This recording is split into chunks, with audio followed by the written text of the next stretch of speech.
David French, welcome back. So glad you're with us. Thanks for having me back. Always enjoy it. Yeah, are you enjoying I was going to say French Friday. Are you enjoying March Madness? Different alliterated title. No, March Madness is a nightmare. It's horrible. It's the worst. I loathe it. So I grew up a Just, Kentucky basketball fan, I and know. I yeah, asked knowing that you were in pain. I guess that was cruel of me, horrible. but Let's it'll be talk all right. NBA basketball. All right, well, let's hit the theme song and then we'll jump into our content for today. Guess what day it is? Oh, It's French Friday, it's French Friday, so grab your fries and say hooray! David French is here to play on French Friday. It's French Friday. Okay, so you wrote a piece very recently called "What Do We Do When People Are Equal But Not Alike?" hmm And you use the story of Lia Thomas, who is a collegiate swimmer and NCAA championship swimmer now, to illustrate this dilemma. And it's a conversation that's been going on for a while when it comes to the issue of transgender athletes and especially women's sports. Before we dive into the particulars of the legal analysis of what you built in this piece, describe the controversy. What, as you understand it, is the dilemma facing women's sports? Yeah. So the dilemma is summed up basically in a sentence: who qualifies as a woman to participate in women's sports? Do trans women, in other words, biological males who are transitioning, or do they qualify as women to participate in women's sports? And should American law and practice reflect that the definition of women for the purposes of women's sports includes trans women? And this is something that has been a controversy for several years now. There was a controversy around a track meet in, I believe, Connecticut, and all the way back in, say, 2017, where there were two trans girls who, one going away, and first and second one going away in track. And there's been a number of cases like that since, and not a lot. Like one of the things that we should not do is exaggerate the extent of what's going on here. This Yeah. is not something that's going on with a whole bunch of people, but when it does occur, sometimes there are some pretty dramatic competitive imbalances that arise, and it creates national controversy, obviously. Yeah. Well, and part of the reason I suspect is that for especially American culture, athletics, sports, major league sports has been um, symbolic of society as a whole. Think of Jackie Robinson and the hmm integration of Major League Baseball. And more recently, there's been some gay NFL players who've come out of the closet openly gay, and so it's become a platform for which social issues have been in the spotlight. Right. Um, and we go on and on with different examples of that. Muhammad Ali, others who have used their platforms for these kind of things. So when an athlete, professional athlete, or collegiate athlete brings this question about sexual identity, gender identity, and equal rights, it hits the headlines. So it's a big deal. But what's Right. interesting in this case is you also have had decades of women athletes using women's sports as a platform for women's rights and feminism. And Billie Jean King has been an outspoken feminist who used her platform as a gifted tennis player to bring attention to that. So you seem to have two competing groups here using athletics in a way that's catching a lot of attention, because some women feel like allowing trans women into their sports is unfair to women. And of course, the trans community is saying trans women are women. Of course, they should be allowed to compete in women's sports. So you have this competing set of values. Um, so talk about Lia Thomas. How has her presence in the swimming pool brought this back to the forefront? Yeah, yeah. Well, real quick on that, just one thing about the role of women's sports before we get to Leah Thomas. There has been Hmm. a generation long legal effort to use a statute called Title IX, which prohibits um, sex discrimination education, Right. that has been indispensable in creating this entire apparatus of women's sports at the at the college level, at high school level, where hundreds of thousands, millions of girls and women have had opportunities to compete in ways that they've never had opportunities before. And so that's one of the reasons why this issue resonates with a lot of people, is the sheer extent to which the law has been used to create more opportunities for female athletes. So the Lia Thomas situation is an interesting situation, and in some ways it's a different from some other kinds of competitions, in that Thomas competed for some time as a male athlete in men's sports, including men's collegiate swimming, transitioned, took, I believe, about a year off, and then began competing in women's events, and did very, very, very well in women's events. So as a male swimmer competing in men's events, Thomas was, I mean, still a good athlete. They're Right. Thomas is competing in collegiate Division I swimming. So I could never do that. But he wasn't a champion. No. Right. And then as soon as Thomas competes in women's athletics, Thomas is just blowing people out of the water in a number of events, wins the NCAA championship, I believe, in the 500 yard or 500 meter. I can't remember if they use meters or yards, and wins an NCAA championship but doesn't win them all. This is interesting. Thomas loses, comes in fifth, I believe, in say the 200 meter. Not sure of the last final that Thomas was in, but at any rate, does far, far, far, far better competing as a woman than Thomas ever did competing as a man. Okay, which brings us to this legal question, which is your expertise, about what does the law mean by equal protection? Yeah. You got into constitutional history here, civil rights history with the amendments, the civil rights amendments, and first, let's talk about when a layperson like myself or an average American citizen hears about, well, equal protection under the law. How do you think we commonly misunderstand what that means? Yeah, the way we commonly misunderstand equal protection is we sort of think that the law means that all people should be treated equally at all times. It's sort of why is that bad? Well, what's wrong, flawed there? Yeah. Well, for example, if all people are treated equally at all times, why would you have an age limit for a driver's license, for example? So, the law, 9-year-olds, why aren't 9-year-olds driving?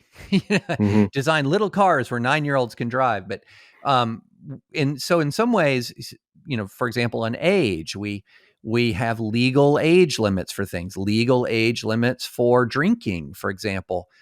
And if you looked at equal protection under the law, meaning the law just treats everyone equally at all times, then a lot of these distinctions that we take for granted, men's and women's restrooms, men's and women's sports, they would be suspect under the law if the law was that equal protection means everyone is treated equally by the law at all times. And now there are certain laws where, in fact, everyone, regardless of age, race, sex, etc., is treated equally, but not in every law. And that's what is that's where it gets complicated, right? Shall we say?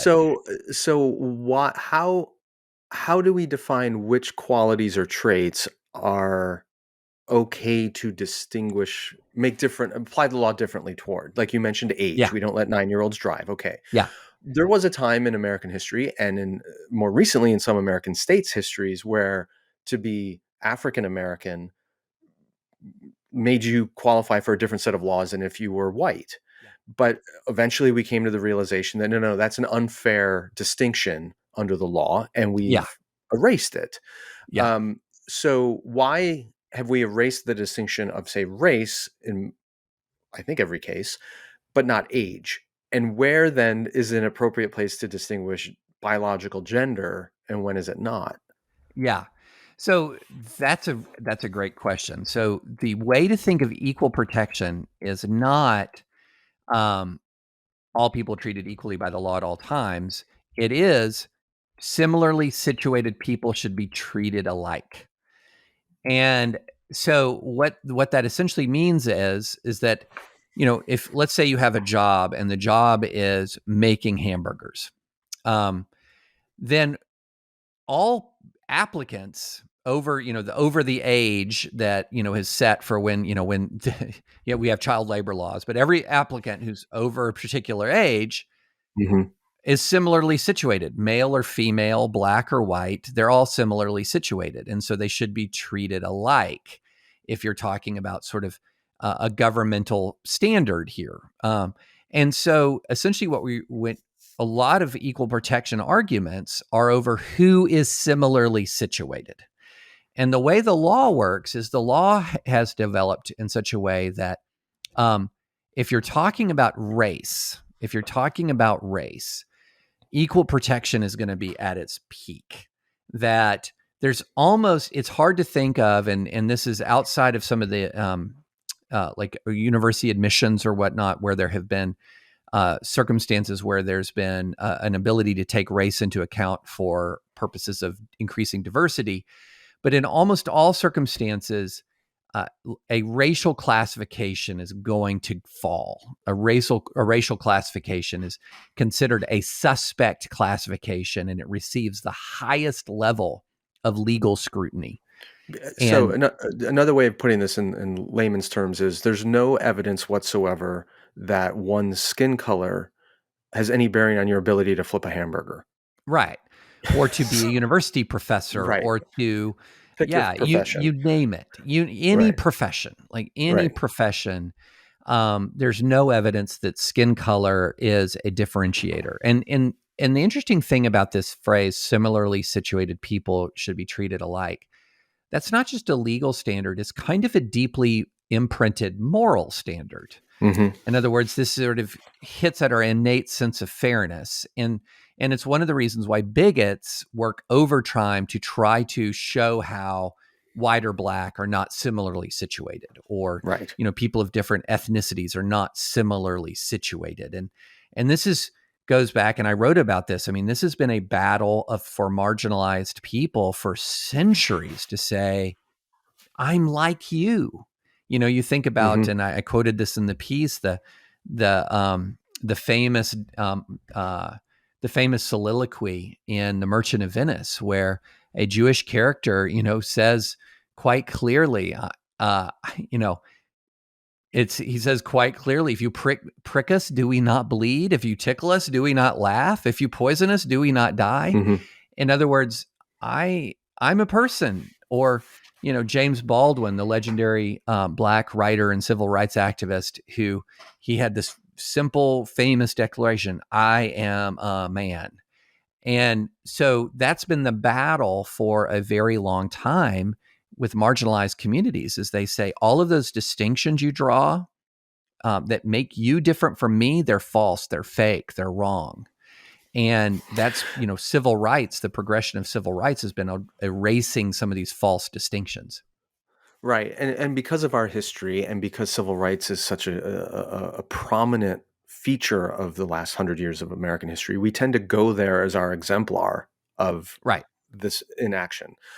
The hard part, though, is when we're talking about race, we tend to take that model and we apply it to sexual minorities, to gender differences. I mean, there's a long, long history in the United States of believing that men and women are not similarly situated. Yes. Which is why we wouldn't let women in combat, or why we wouldn't let women vote, or why we wouldn't, pick your prohibition against women.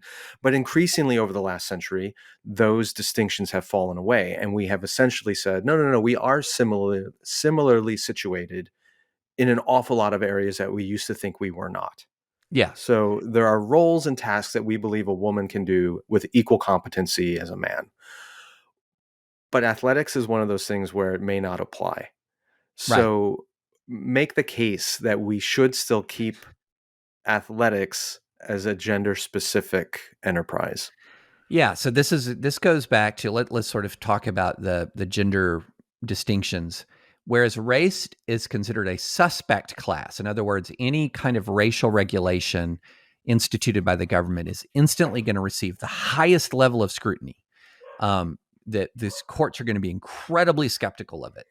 When it comes to a sex-based distinction, the law provides a different level of scrutiny. It's called intermediate scrutiny, because there are, for example, men's and women's sports have traditionally been an area where if the courts were going to apply a race-based level of scrutiny, you might eliminate the difference between men's and women's sports.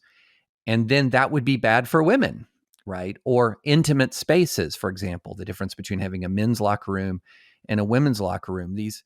And even to this day, it's pretty doubtful that the Supreme Court would say that the military was required to admit women into the infantry. It can choose to. But would the Constitution require the military to grant access to ground combat roles to women? Very doubtful, because there are ways in which, particularly when it comes to biology and sort of the physicality and the bodies of men and women, in which they're different. And the law has recognized those differences. And I'll give you another example. There's something in non-discrimination law called a bona fide occupational qualification. And there are certain circumstances where you can reserve a job for a man only. So, for example, a prison guard in a male prison, because of some of these kinds of issues. And so that's how we have separate bathrooms. That's how we have separate showers, that they're all legal. That's how we have separate men's and women's sports, because in certain specific areas, men and women are not similarly situated. And then in others, they are. Voting, 99.9% of the jobs in America, they are similarly situated. But when it comes to certain specific areas, they're not similarly situated. And that brings us to this controversy. Right. So it seems to me then that the issue is not, are men and women the same? The law seems to agree, no, they're different, and that difference can be honored in different ways and respected in different settings. Am I correct that the real question we're faced here is what actually is a man and what is a woman? Right. That sort of gets down to it, right? So the argument for Lia Thomas is that Lia Thomas is a woman, full stop. And therefore it is nonsensical to exclude Lia Thomas from the women's meets. Why would women exclude other women from the meet? Right. And so that if a person is a trans woman or a biological woman, that's all. The operative word is woman. The trans aspect is not really relevant to the definition of a woman. And the opposing side to that, for example, and this is where I am on it. It says, whoa. There are a trans woman and a woman, when it comes to athletics, athletic competition, are not similarly situated. There are irreducible biological differences that are relevant to the activity. And so if there are irreducible biological differences, then that removes the reality of similar situation, if that makes sense. So to give an example, if you were the manager of a McDonald's and you're hiring people to flip burgers, you could not discriminate against a trans man or woman because they are a trans man or woman, because that's irrelevant to their ability to flip a hamburger. Correct. However, in a swimming pool, in a collegiate competition, the fact that someone is a trans man or woman makes them differently situated than the other competitors in the pool. Yes, that's where the differences become very, very relevant. And now, when I say irreducible, I don't mean that there aren't hormone treatments and things like that can narrow the gap. But a person who's been through male puberty, a person who's got male bone structure, they're just fundamentally different in the very relevant activity of the athletic. And a lot of people will say, well, wait a minute, the difference between like me and LeBron James is huge. But when you're talking about a sex-based classification, the irreducible biological differences mean that in the aggregate, if you had sort of large scale participation by trans women in women's sports, trans women would have an overwhelming advantage in the aggregate, even if any given individual might lose to a woman here or there. Mm-hmm. But which is in the aggregate is why we have men's sports and women's sports to begin with. It's not that every single woman is less athletic than every single man. It's just that if you mix the two over, you would have in the sports that require speed and power and strength, you would have overwhelming male participation and very Right. small amount of female participation. Okay, so let's talk about the other side of this. I think people who are concerned about allowing trans women into women's sports understand the risk, right? That they will dominate in some of these sports. What's the risk the other way? I know it's not the position you're holding to, but you're really good at understanding the other side's point of view and respecting it. If trans women are barred from these activities in sports, what's the risk there? So essentially, the argument would be that you would then have an entire class of Americans, trans women, and we're mainly talking about trans women. Trans men, there's very little concern about whether trans men participate in men's sports because they're not seen as a competitive threat. They're at a Right. competitive disadvantage. Right. So you would have an entire category of people in the United States, trans women, who would be excluded from, as we said at the very beginning, a pretty important part of life. I mean, for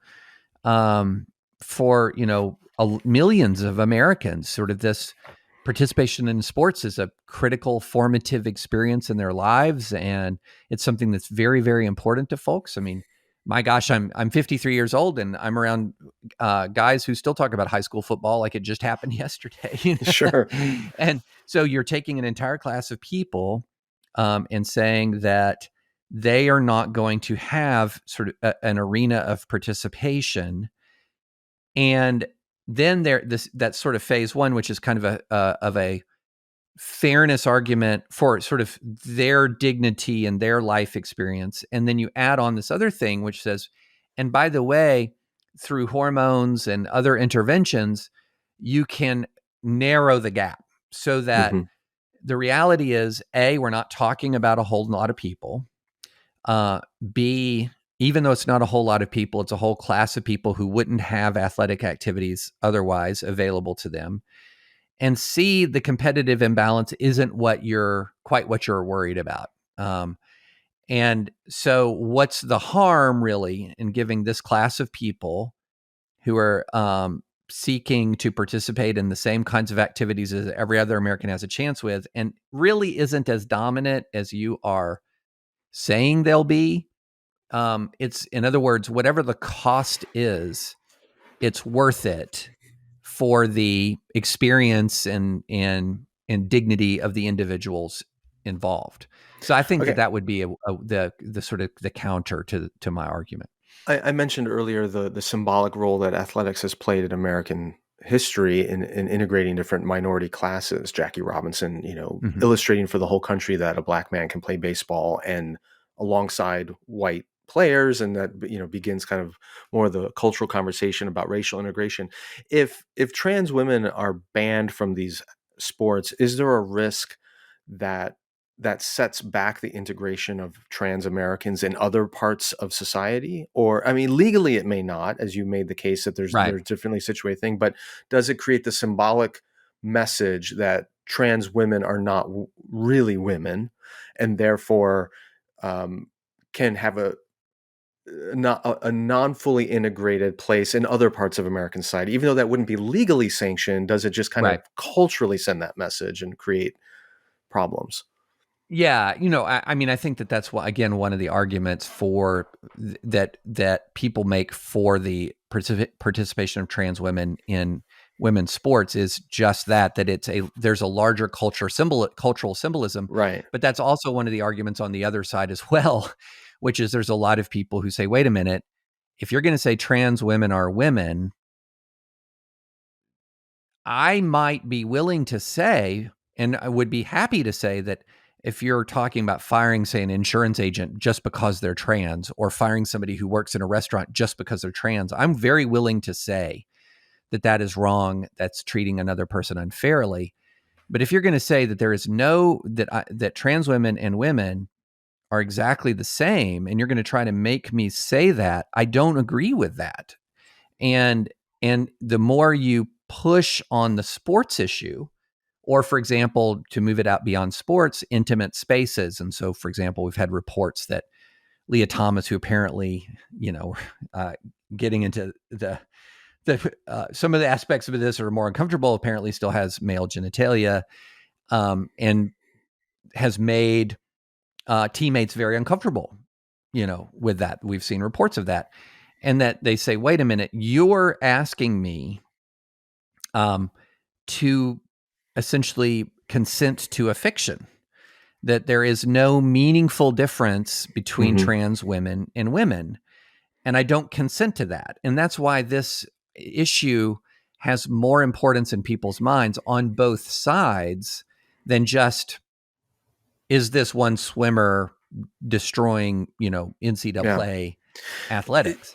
Is this a case where equating LGBT rights with civil rights, racial civil rights, kind of fails us because there's a lot of overlap and similarities, but where they're different, they're really different, and we don't really have a category to put it in? Because I don't think anybody I know would say, "Hey, black and white people are have some fundamental differences, and we should allow those things to be separate and treated differently." Like that, but there are still just scientifically proven biological differences between male bodies and female bodies that Yeah.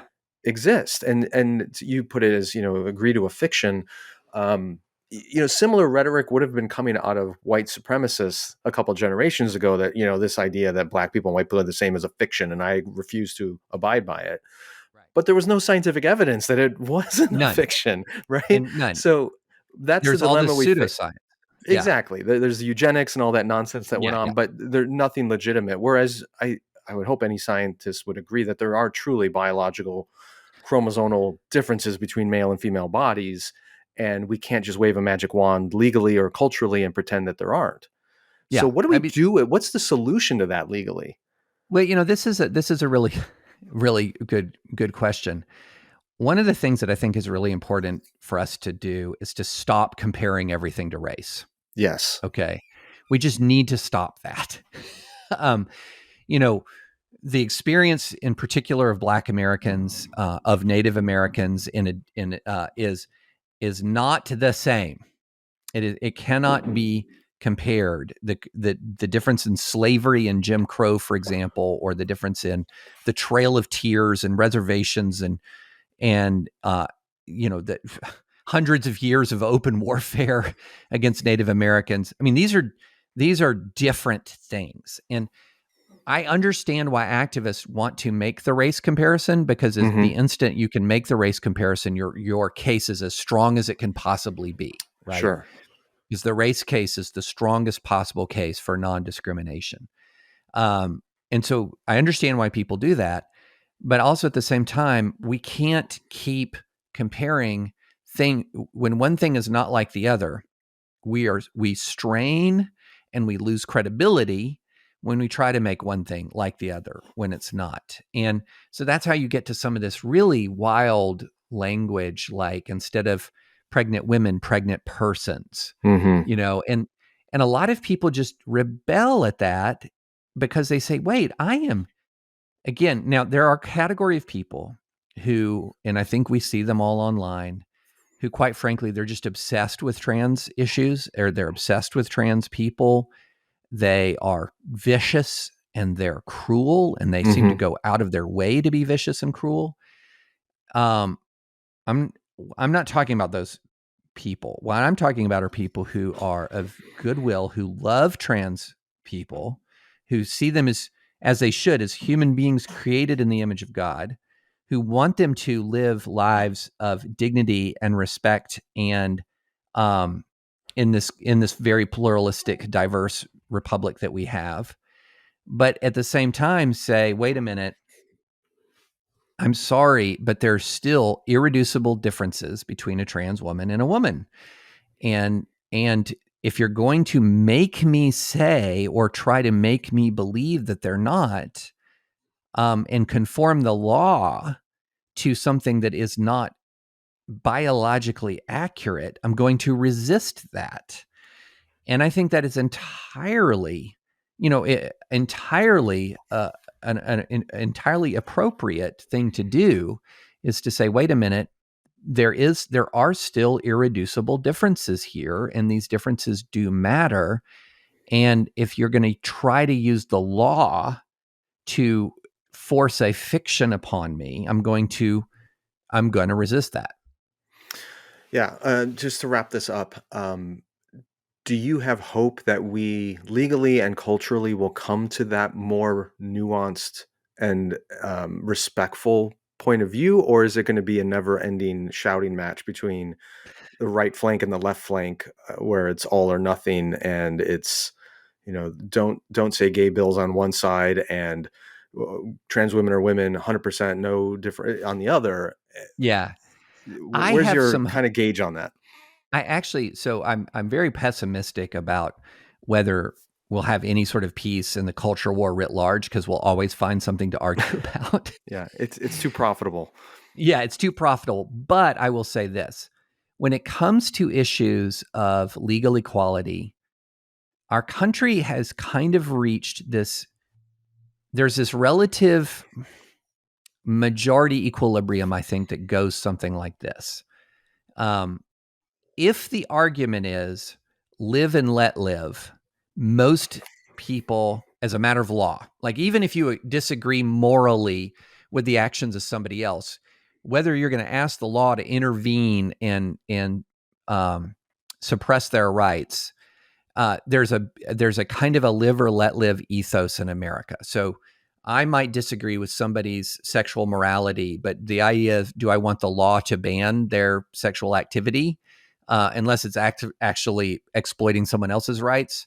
Not so fast. Right. So there's this live and let live sort of legal view that is, I think, an important element of a pluralistic country. At the same time, there's also a kind of a consensus that says my rights end where yours begin. And so that's where, for example, the intimate spaces, the athletic competitions begin to intrude upon that American sense that says, okay, I respect you. I want you to live a life of dignity and freedom and liberty, but your dignity, freedom, and liberty can't infringe upon mine. And so if you have a situation where trans women are disproportionately displacing women in athletics, then that is seen as an intrusion on the rights of women. Or if you're talking about intimate spaces, so for example, if a woman is in a women's restroom and a person comes in, a man comes in and exposes male genitalia, that's indecent exposure. That's a crime, right? Mm-hmm. Well, if it's a trans woman who's not had surgical intervention, and they expose, that's not indecent exposure. I mean, what is it? Not offensive? It doesn't. It's, you see, it stops making sense after a while that a male penis is indecent exposure in a female space, but a trans penis isn't indecent exposure. That doesn't make any sense. And so these irreducible biological differences, because the way in which they can intrude on another person's rights, I think we're going to see some rough consensus that says, I am completely, the law should reflect equality, and up until that moment when your assertion begins to infringe upon my own rights. And I think that's where we're going to end up, but it's going to be a lot of angst and argument and fury getting from A to B.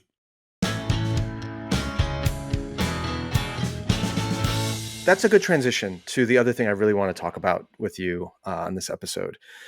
The dilemma between the rights of trans Americans and women athletes, the rights between LGBT folks and followers of religions that hold to a traditional view of sexuality and marriage, free speech, all these different ideas that are constantly being battled about in the culture war, they all draw from a common consensus in a belief in liberal values.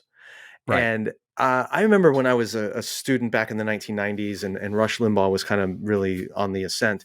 I'd tune into his show from time to time just to hear what other people in my community were marinating in. And he would rail nonstop against liberals. It was always anti-liberal, this and that. And there's still a lot of that rhetoric around in the conservative Twitterverse and stuff. But it always annoyed me because I felt like he's taking this great word with an amazing historical meaning, and he's just making it out to be, demonic, anti-American terribleness. So what I want to talk to you about is, what is liberalism Yeah. in the classic sense of that word, Yeah. rather than the popular sense of it, and how does it relate to our current struggles today in what we're seeing legally and culturally? So I don't know where we want to kind of find our entry ramp into this topic, but how do you understand liberalism, Yeah. and make it clear for our listeners what that means philosophically and historically? Okay, so first, listeners, I'm asking you to do this. Blank your mind of the phrase liberals versus conservatives. Just remove it. You've Yes. never heard the word liberal before this moment. Okay, I feel like I'm like the hypnotist. I've got the watch. You've never heard the word liberal before this moment. Okay, so here's what I'm going to do. I'm going to define what the word liberal means in this sort of historical tradition as opposed to a snapshot American culture war definition. And essentially what a liberal society is, it is rights-based, rule of law focused societies. Now, the key word there is rights-based. Okay, in other words, that there is a certain level of inviolable human dignity and liberty that is the birthright of every human being by virtue of their humanity. Think All about men are created equal, and endowed by their creator. Right. Yes. And so that's one of the classic statements of liberalism is this: you as a human being are endowed with some basic unalienable rights. That's why liberalism and democracy are not a synonym, although liberal societies are democratic societies in many ways, but a tyranny of the majority could, the majority in a liberal society cannot strip away all your rights. Right. So, the Republicans won in a landslide in 2024. They could not vote that all Democrats lose their First Amendment rights because it's a fundamental rights-based structure governed by the rule of law with broad-based democratic participation in government.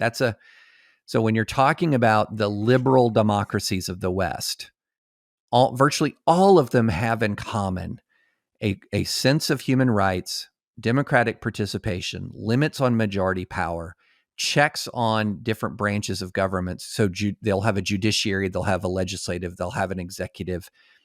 And these are common characteristics of liberal democracies. And, we'll often use the phrase Western liberal democracies, but that's a phrase that has less geographic value than it used to, because Japan is what you would call a Western liberal democracy by that definition, and Russia is not, even though a big part of Russia is in Europe, right? Yeah. So, so that's what liberalism is. Okay, which leads to the second issue, which is you tweeted about this maybe earlier in the week. The growing energy around illiberalism that we're seeing on both the left and the right in the United States and in other countries as well. So the reason I wanted to talk about this is so much of the culture warring and political debate that's going on. The rhetoric is often right versus left, conservative versus so-called liberal or progressive. And I thought it was super helpful that you were showing or identifying the fact that, wait a minute, the problem here is not just left and right. We've had left and right wings politically in this country for a long, long, long, long time. Yeah. What's different now is not left versus right, but it's liberal versus illiberal. Yes. And that illiberalism can exist on either or both ends of the political spectrum. Yes. So, we could infer from your definition of liberalism what is illiberalism, but give us your definition of what qualifies and examples of illiberalism. Yes. So illiberalism or authoritarianism places greater authority, limits in the assertion of individual rights. Is one of the primary ways in which illiberalism or authoritarianism manifests itself is in the way in which it restricts these fundamental individual liberties. So, large-scale restrictions on free speech are considered illiberal. The stripping away of due process, which is a fundamental small l liberal value, due process, is illiberal.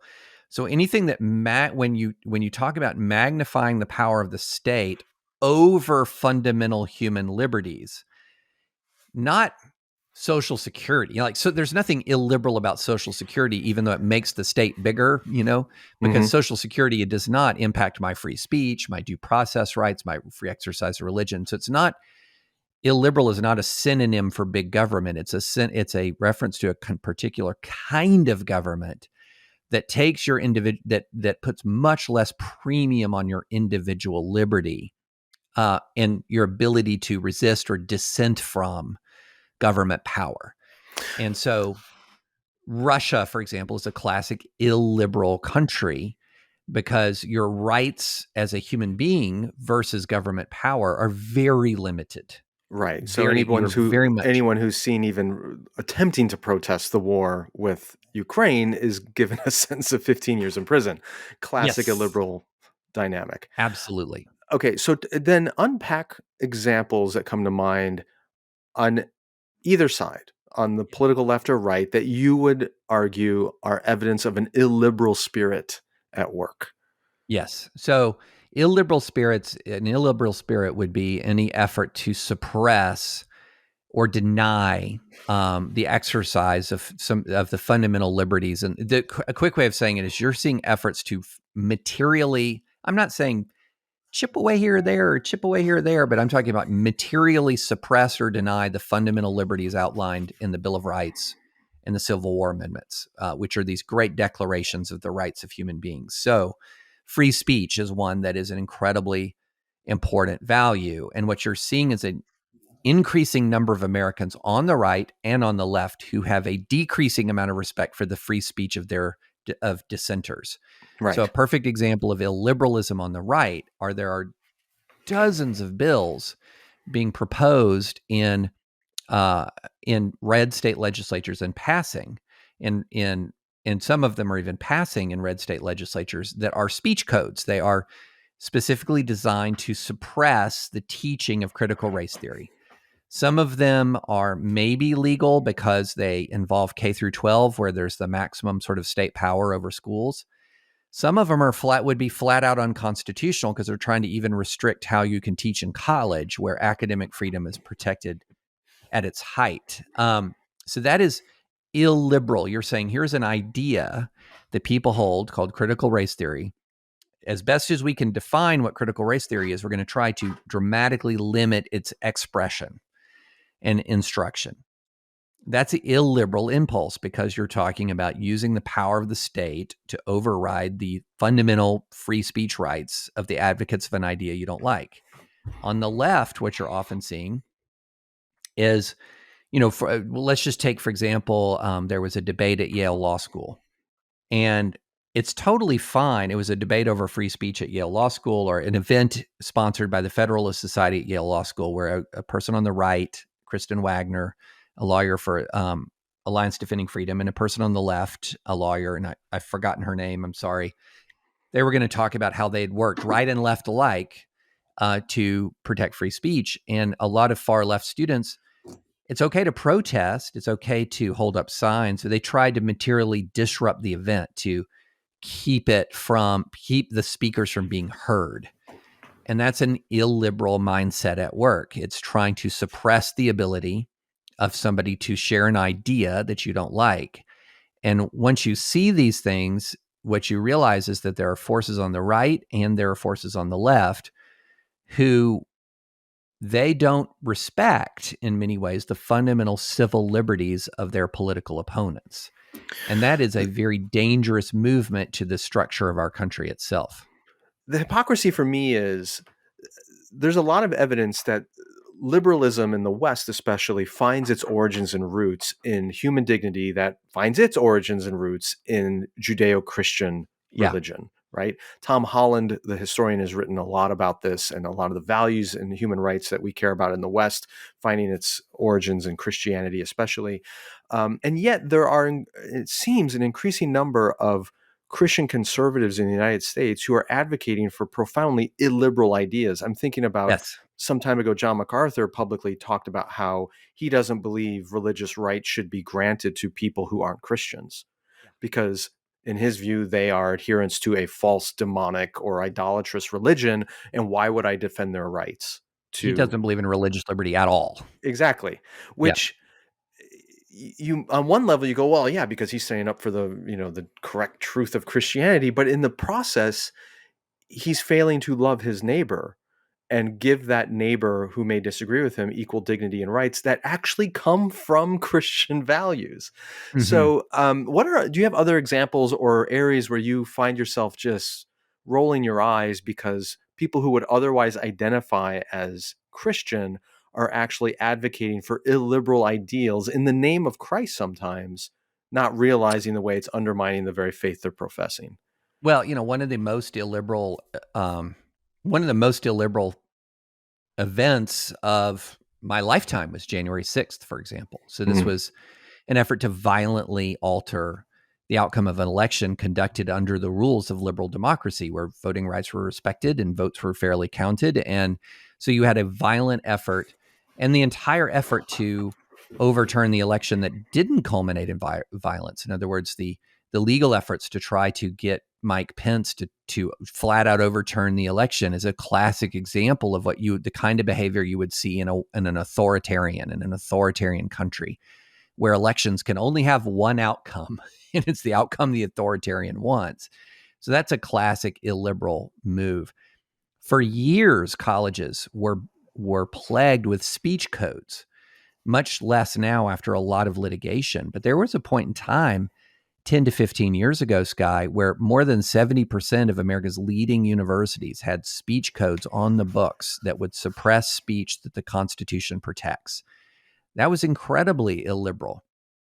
The recent move a few years ago to decrease the amount of due process in campus sexual assault tribunals. A due process is a fundamental value of liberalism. So you can be very, very alarmed by sexual assault on campus, as I am, but you can't, no matter what alarm level you have regarding crime, you can't strip due process. That's a fundamental liberal value. So a lot of tough on crime measures that you see often are illiberal because they will diminish the due process protections that are apply to every single American or every person within these borders. So the list gets really, really long. And but the unifying aspect of illiberalism that I've found is that it is the notion of rights for me and not for thee. Mm-hmm. Rights for me and not for thee. And I think the corollary, there's a Christian corollary to the golden rule that I like to talk about, which is I will defend the rights of others that I would like to exercise myself. Would I like to speak? Yes, I'm going to defend the rights of others to speak. Would I covet due process if I'm accused of wrongdoing? Well, then I'm going to defend due process if other people are accused of wrongdoing. And when you think of it like that sort of as a Christian corollary to the golden rule, it helps you understand, I think, what liberalism can be and should be. So one of the things that I've noticed is when I'm hearing illiberal voices on either side, on the right or the left, they usually appeal to safety. Yes. We need these speech codes on campus because we are trying to protect fill in the blank. This marginalized group or these harmed individuals or people who are triggered by these things. And on the right, it can be we need to suppress this religious group or this group's attempt at equal rights because it will be a threat to our religious institutions or a threat to our way of life.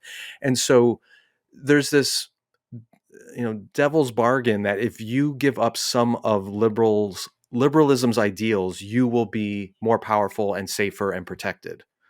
And so we become tempted to make that deal because we Yeah. don't think it's ever going to come back and hurt us. It's only going to hurt the people or limit the rights of the people that we disagree with anyway. So who really cares if trans people don't get equal rights, because I'm not one of them and I don't plan to be one of them and no one I know is one of them, so it's okay. But then we're shocked if that same illiberal posture is taken towards us in our group. So how would you advise people to identify or not fall for that rhetoric and tactic from religious leaders, political leaders, media figures when they're trying to play that card?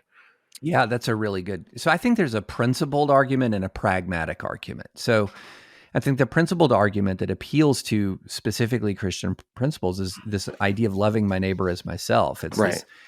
It's this this notion that I'm going to grant someone the rights I would like to exercise myself, as I just said. There's this notion that it's a way and a method of loving your neighbor. It's also a manifestation of humility. And this is a really important point, especially in the areas of free speech, due process, things like this. What it's saying is, I don't know everything. I don't know everything. I'm not omniscient. I don't know who's guilty or innocent of a crime unless I've had a real process, a due process that can help me understand what happened or what didn't happen. I don't know all that's true. So I actually, benefit as a person who is a fallen human being, who has a limited understanding of the world. I benefit from getting pushback. So there's a love your neighbor aspect of it. There's a humility aspect of liberalism that says, I don't know everything, I can learn. And that liberalism is really good about creating that process of discourse and in pursuit and discovery of truth. And then there's a pragmatic part of this, Skye, and you hinted at this earlier, which is, if you're going to deny people's rights and you're going to create an environment where the government can substantially deny rights of individuals, you better hope you're going to win every election. Right. I mean, you better hope, because I've had this argument in the last several years with conservatives who are very keen on trying to figure out a way. Okay, how can I deny free speech rights to, I don't know, take a non-random example, drag queens, or how can I find a way to deny free speech rights to corporations that I don't like say Twitter, and without it coming back and biting me. Mm-hmm. And the answer is you can't. If you adjust these legal doctrines to where when there's a Republican president, they can visit vengeance upon your enemies. You know what? The legal doctrines are adjusted and vengeance will be visited upon thee when a different entity is in power. And a lot of people just don't seem to grapple with that. Honestly, they don't seem to realize, because they tend to think, I think, that once they win, they will just keep on winning.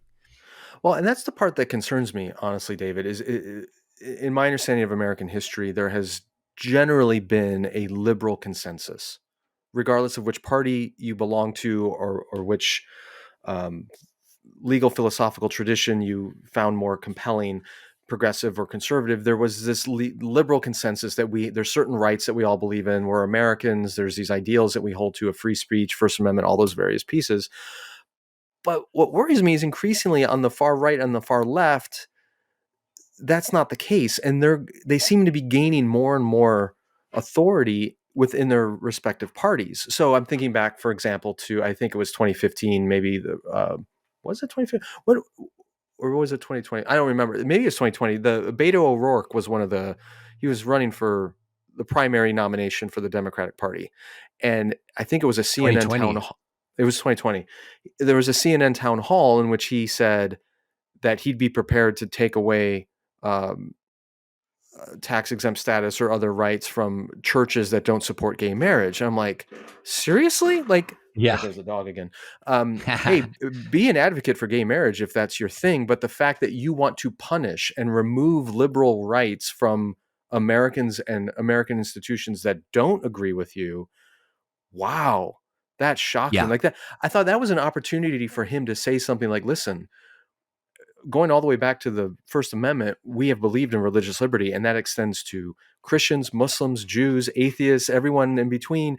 And if someone doesn't agree with us on gay marriage, that's their right, but I'm going to protect the rights of people who do believe in gay marriage. Like, he could have said something very classically liberal, but he Yes. came out with a punitive, illiberal point of view, and we certainly hear that on the right as well. So what danger are we in when those are the voices that are getting more and more amplified in our political parties? Yeah, it's a real danger, and it's a danger for the reason you just outlined, which is it raises the stakes of elections. Because if you think, well, my side has to win, or they're coming for my tax exemption, or my side has to win, or they're going to ban the ideas about race that I think are true and correct. Whew, I mean, think about how much that raises the temperature of our elections to the point where an increasing amount of government power is at stake in these elections. And then, the other thing is that because these liberal ideas are kind of really deeply ingrained in us, that we kind of do think that people should have equal access to government facilities, or the government shouldn't target people because of their viewpoint. These things have been really embedded within us, so much so that when marginalized communities have made their case, because liberalism has not always extended to everyone in this country, right?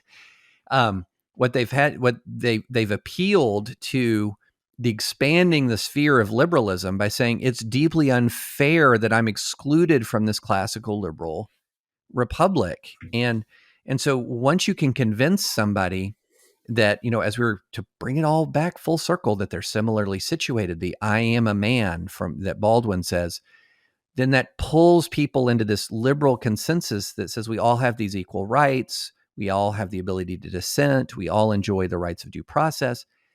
To overcome that innate sort of sense, you have to demonize and say, I know you're for free speech, but not for these guys. They're so bad.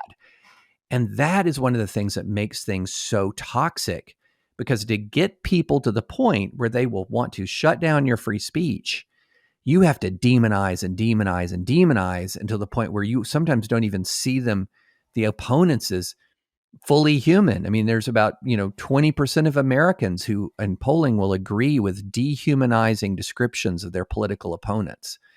And that's what's happening when you demonize as a way of justifying the stripping of rights from your fellow citizens.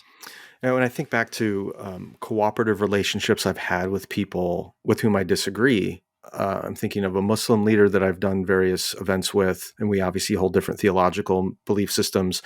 I've done some stuff with Gene Robinson, the first openly gay bishop in the Episcopal Church, with whom I don't share his theology around marriage, but we're friends. But what I find with these different relationships, what binds us together is we share liberal values. Mm-hmm. We share the ideals of free speech and equal dignity and cooperation on what we agree on, and protecting one another's rights and respecting each other and our human dignities. And that gives me enough common ground with somebody that I can cooperate with them, even as we talk openly about what we don't agree on. What I have trouble with is people with whom I probably share a lot of theological or even political views, but they hold illiberal attitudes towards others that I don't. And that seems increasingly to be the divide now that's going on even in evangelicalism. So, and then I get branded as woke or a heretic or liberal because I'm willing to share a platform with somebody that they disagree with. So as we wrap up here, what gives you hope again? Like, where do you think this goes that may have some redemptive quality? How do we break the cycle of spinning into this fear mongering and illiberalism that you mentioned? Well, one thing that gives me hope, Skye, is your audience. When I go around the country, I have people who say, I've heard you on Holy Post. There are a lot of us out there who share these same concerns. And that's not just your audience. I mean, the audience at the Dispatch, many other people on the right and on the left who are really worried about this. And there are millions of Americans who are very deeply concerned about this very thing. And number one, they hunger for understanding about what's going on. Number two, they hunger for actual relationship with people they disagree with.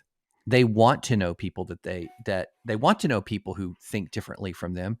And number three, they want to do something about this toxic environment. And so these people are absolutely out there. And there's a couple of things that I've noticed here in the last 5 or 6 years, and this is going to sound so painfully common sense.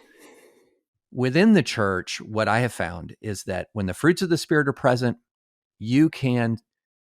relationships can prosper across great differences. When the fruits of the Spirit are absent, relationships cannot survive virtually any difference at all.